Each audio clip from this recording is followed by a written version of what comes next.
Hello, Steve Kaufman here. We're off and running with the Natural Language Society. I've had some more positive response, so I'm going to step up the frequency of these podcasts.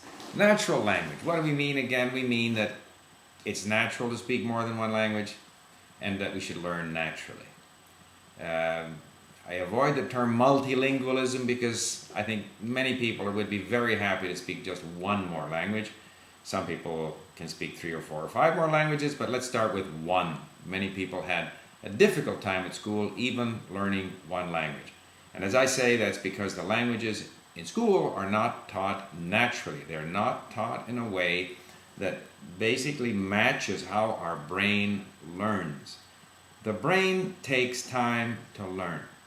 The brain, based on a lot of input, will gradually form labels and rules that enable it to deal with the new phenomenon. That's how we learn everything in life, and the brain is constantly learning based on the input that it receives. What happens in school is that a teacher decides what we're going to learn. The teacher decides what the subject is going to be. The teacher decides which parts of the language we're going to have to learn today. And then the teacher tries to test us on whether we learned that today. Well, as I just explained, and based on significant brain research, and particularly as explained in Manfred Spitzer's recent book called Learning and the School of Life, the brain takes time. The brain takes time to put together the groups of neurons and to create the relationships between these neurons that are going to enable you to learn that thing. It's not because it was explained to you today that you learn it today.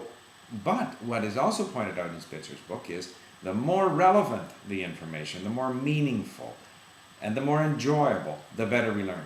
So that if we are interested in flowers and we're reading about flowers, we're going to learn more language if we're reading about flowers in German. And the words are going to be meaningful and relevant to us, and we're going to remember them. But if we're not interested in car mechanics, then if we read content on car mechanics or on politics, we won't learn. So it's interesting, I've been on this called a listserv where various language teachers exchange views on different subjects. And a number of language teachers, particularly women, were saying how they really enjoyed using children's stories for adult ESL learners or adults who were struggling with reading. And then a couple of people who were, to judge by their names, of different ethnic origins, not sort of English or typically English sounding names. And they said, well, actually it's a bit insulting for an adult to be given children's stories to read. Well, of course, the group of the language teachers, again, particularly the ladies, I don't want to be accused of being sexist here, they sort of said, well, how can you be so narrow-minded? How can you say it's insulting? My students love it. One of them said, there was a saying that if the teacher likes to dance, everybody likes to dance. Another one said, I lived in France, and until I did their children's stories, there were many cultural references that I couldn't understand. I love children's stories. Everybody likes children's stories.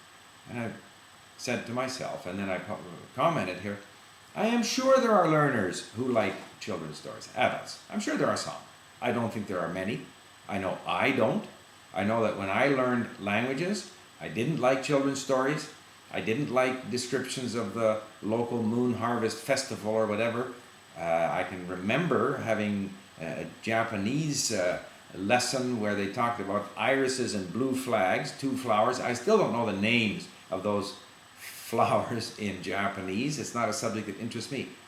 Surely, if we're going to have natural language learning, successful language learning, the first thing is that the learner has to have the opportunity to choose the content, the subject matter that they're going to learn from. That has to be number one. And some learners are not comfortable with doing that. They want the teacher to spoon feed them, whatever. That's fine. But then the teacher, it's very important that they sort of bring out, get the learner to talk about things that are of interest. Because we know from experience and we know from brain research that the content matter has to be relevant, interesting, enjoyable, meaningful. And the only person who can determine what is relevant, interesting, and meaningful and enjoyable is the learner, him or herself. So, just a quickie today. I'm going to do more of these, a little bit shorter, talk about different subjects that relate to natural language learning, and also to how we can get more of a movement behind natural language learning. We're going to talk about all these things. I'm going to make them shorter, under 6 minutes, and I'm going to do them more often. But today the message is, natural means let's learn the way the brain learns. Let's make sure that the learning content is of interest to the learner. Thank you very much. Bye for now.